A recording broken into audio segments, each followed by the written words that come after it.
যারা রাষ্ট্র পরিচালনা করছেন তাদেরকে আগামী দিনে কেবলই মাত্র এই বিষয়গুলোর কারণে পুনরায় বিচারের মুখোমুখি হতে হবে।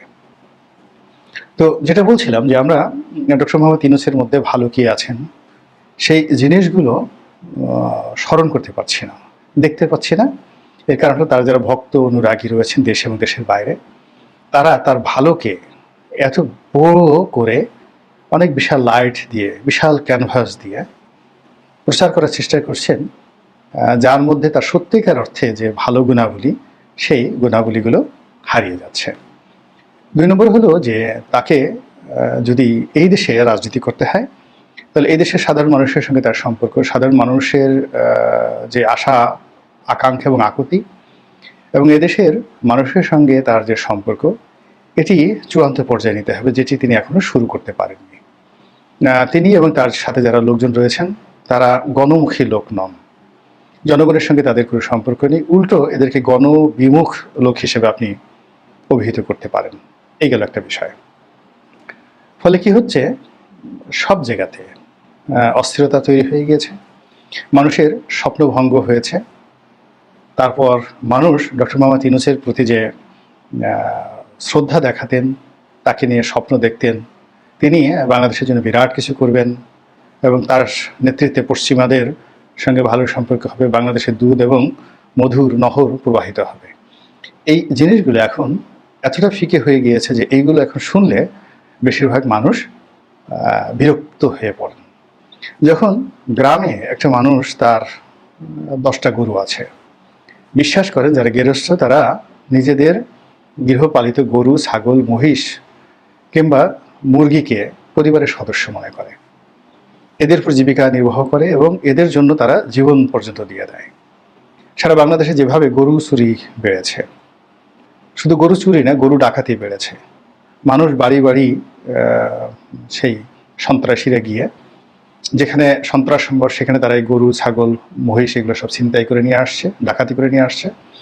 আর গভীর রাতে এই চোরদের যে উপদ্রব, সেই উপদ্রবের কারণে সারা বাংলাদেশে ঘুম হারাম হয়ে গিয়েছে গৃহস্থদের। এখন ডক্টর মোহাম্মদ ইউনূস বাইডেনের সঙ্গে ছবি তুলেছেন, তারপরে লন্ডন আমেরিকা থেকে আরও 10টা সার্টিফিকেট পেয়েছেন। এটা কিন্তু আমাদের প্রান্তিক জনগোষ্ঠীর 1 লাখের একজন মানুষও জানেনও না, তাদের মাথা ব্যথা নেই। তাদের মাথা ব্যথা হলো যে একজন ডাক্তার রাষ্ট্র ক্ষমতায় বসেছেন, শেখ হাসিনার চেয়ে ভালো, সে আমাদের গরু চুরি বন্ধ করতে পারছেন না। তো এগুলো নিয়ে তারা কিন্তু গালাগাল শুরু করেছেন। আর অন্যদিকে এরকম যে একটা সমস্যা, গরু চুরি করলে যে কি হয়, এটা বর্তমান সরকারের যারা উপদেষ্টা মণ্ডলী রয়েছেন তাদের কারোই ব্যাপারে প্র্যাকটিক্যাল অভিজ্ঞতা আছে কিনা আমি বলতে পারবো না। যেমন আমাদের একটা ছোটোকালে কৌতুক পড়েছিলাম যে গরু হারালে এমনই হয় মা, অর্থাৎ এক কৃষকের গরু হারিয়ে গেছেন, সারাদিন সে গরুকে খোঁজ করেছেন, খোঁজ করে করে গরু না পেয়ে তিনি বাড়িতে এসেছেন। বাড়িতে এসে তিনি কাউকে চিনতে পারছেন না। তিনি তার নিজের স্ত্রীকে বলছেন যে মাগো 1 গ্লাস পানি দিন তো। এখন সেই যে গৃহকর্ত্রী তিনি বলছেন যে তওবা তওবা আস্তাগফিরুল্লাহ, এটা কি ধরনের কথা, নিজের স্ত্রীকে কেউ মা বলে? তখন সেই গৃহস্থ বলে উঠেন চিৎকার করে যে মাগো গরু হারালে এমনি হয় মা। তো এই হলো আবহমান বাংলায় আমাদের যে গৃহপালিত জন্তু জানোয়ার রয়েছে তাদের সঙ্গে মানুষের অ্যাডাপশন। যে মহল্লায় চাঁদাবাজি হচ্ছে, যে মহল্লায় মব জাস্টিস হচ্ছে এবং যেখানে নিয়োগ বদলিতে বিশৃঙ্খলা তৈরি হচ্ছে, ছেলেমেয়েরা ক্লাসে যাচ্ছে না, পড়াশোনা করছে না, প্রত্যেকটা বাড়িকে তার পিতামাতার জন্য জাহান্নাম বানিয়ে ফেলেছেন। একটা পরিবারে যদি 2-3 জন করে সন্তান-সন্ততি থাকে এবং তারা এই রাষ্ট্রের সঙ্গে পাল্লা দিয়ে যদি তারা নিয়ন্ত্রণহীন হয়ে পড়ে, ক্লাসে না থাকার কারণে, বিশ্ববিদ্যালয়ে না যাওয়ার কারণে বা গত কয়েক মাসের অবিরত যে বিরতি, এর কারণে দেখা যাচ্ছে প্রতিটি পরিবারের মধ্যে এক ধরনের অশান্তি তৈরি হয়েছে। তার সঙ্গে গার্মেন্টস, তারপর অন্যান্য শিল্প কলকারখানা, ব্যবসা বাণিজ্যের যে মন্দা, সব মিলিয়ে মানুষের মধ্যে একটা ত্রাহি অবস্থা। তো সেই অবস্থা থেকে মুক্তির জন্য বা সেই অবস্থা থেকে রেহাই দেওয়ার জন্য সরকারের না আছে কোনো কথার বুলি, না আছে কথার ঝুলি, না আছে কোনো সান্ত্বনা বাণী। তারা শুধুমাত্র সমন্বয়ক, ছাত্র তাদেরকে ক্ষমতায় বসিয়েছেন, বিল ক্লিন্টন তাদেরকে কথা বলেছেন, জো বাইডেন তাদেরকে চুমা দিয়েছেন, এরপরে ফ্রান্সের প্রেসিডেন্ট তাদেরকে কোলে নেবেন, তারপরে মালয়েশিয়ার যিনি প্রধানমন্ত্রী আনোয়ার ইব্রাহিম তিনি আসবেন, সৌদি যুবরাজ মোহাম্মদ বিন সালমান আসবেন, আর বাংলাদেশ স্বর্ণের খনিতে, তেলের খনিতে ভরে যাবে। এই অলীক কল্পনা, এই অলীক কথাবার্তা কোনো অবস্থাতেই আমাদের জনজীবনে স্বস্তি দিতে পারছে না। এবং ডক্টর ইউনূস এখন যে খপ্পরের মধ্যে পড়েছেন এবং যে আমলাতন্ত্রের মধ্যে পড়েছেন, যে দালাল চক্রের মধ্যে পড়েছেন, ঠিক শেখ হাসিনা 2010-11 সনে ঠিক এইরকম একটা অবস্থার মধ্যেই কিন্তু তিনি পড়েছিলেন। শেখ হাসিনার অনেকগুলো গুণাবলী ছিল, সব গুণাবলীগুলো এই পরিস্থিতির কারণে, পরিবেশের কারণে, দেশি বিদেশি চক্রান্তের কারণে সমস্ত গুণাবলীগুলো মুহূর্তের মধ্যে হারিয়ে যায় এবং তিনি ধীরে ধীরে ধীরে ধীরে লেডি হিটলারে পরিণত হন। এবং আপনি যদি হিটলারের কথা চিন্তা করেন, মুসলিনের কথা চিন্তা করেন, জীবনের প্রথম দিকে তারা খুবই কাঙ্ক্ষিত ব্যক্তি ছিলেন তাদের দেশের জনগণের জন্য, কিন্তু জনগণের একটা নির্দিষ্ট সময়ের পরে আর সেই ধৈর্য তাদের প্রতি থাকেনি এবং তারা জনগণের সেই যে সহজ সরল অভিব্যক্তিকে ব্যবহার করে এই দুনিয়াতে যে নির্মম এবং নৃশংসতার যে ইতিহাস রচনা করেছেন, কিয়ামত পর্যন্ত সেইগুলো কেউ অতিক্রম করতে পারবে না।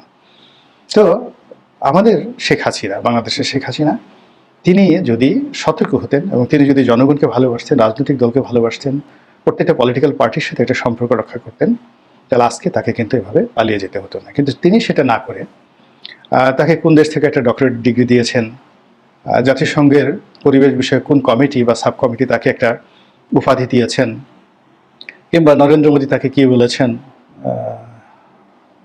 আমেরিকার কোন প্রতিষ্ঠান কি বলেছেন, এ সকল বিষয় নিয়ে তিনি এবং তার যারা লোকজন যেভাবে জনগণকে বিভ্রান্ত করতেন এবং যেভাবে মিথ্যা উল্লাসে নৃত্য করতেন, তার পরিণতি আমরা দেখেছি।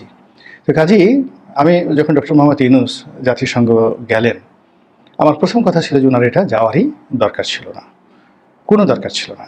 তিনি এই সময়টিতে বসে বাংলাদেশ সফর করলে, 10 জন লোকের সঙ্গে কথা বললে, মানুষের সঙ্গে চলাফেরা করলে, তিনি একদিন কাঁচা বাজার পরিদর্শনে গেলে, এই জিনিসগুলো মানুষ তাকে বুকে করে নিত, বলতো এ সাধারণ মানুষ এবং তার অনেক অপরাধ, অনেক ভুল, অনেক ভ্রান্তি, এগুলো নিয়ে মানুষ কিন্তু কথা বলতেই সাহস পেত না। কিন্তু সেটি না করে তিনি বিল ক্লিন্টনের সাথে বন্ধুত্ব করতে গিয়েছেন, জো বাইডেনের সঙ্গে ছবি তুলতে গিয়েছেন। এই জিনিসগুলো দিয়ে আলটিমেটলি তার সরকারের বা তার নিজের কোনো উপকার হবে না। তিনি প্রাজ্ঞ মানুষ, সারা জীবন বহু ঘাটে বহুবার তিনি তার পদচিহ্ন রেখেছেন, কখনো বিজয়ী হয়েছেন, কখনো পরাজিত হয়েছেন।